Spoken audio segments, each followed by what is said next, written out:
উঠে দাঁড়িয়েছে। সাফল্যের জন্য আমাদের প্রস্তুতি গ্রহণ করতে হবে। ইনশাআল্লাহ সাফল্য আমাদের আসবে।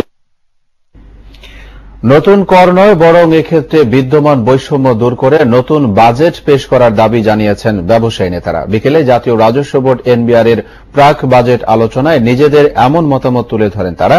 আর বিরোধে না গিয়ে আলোচনার মাধ্যমে সব সমস্যার সমাধান করতে ব্যবসায়ীদের প্রতি আহ্বান জানান এনবিআর চেয়ারম্যান।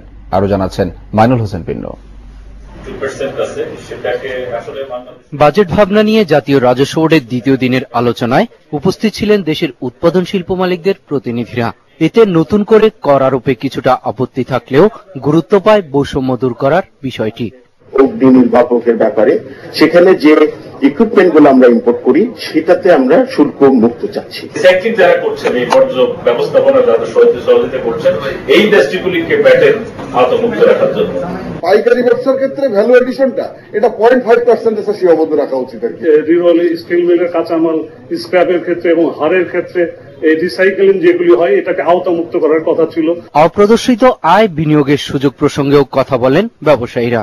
আমরা এবার আশা করছি যে আপনারা বাজেটে এটা এই ইন্ডেমনিটিটা অ্যাড করবেন, যাতে এই যে সুযোগটা দেওয়া হয়েছে সেই সুযোগটা যেন প্রপারলি আমরা ব্যবহার করতে পারি। সহযোগিতার আশ্বাস দেন এনবিআর চেয়ারম্যান। আমরা আদালতের বাইরে থেকে বিকল্প বিরোধ নিষ্পত্তি করব।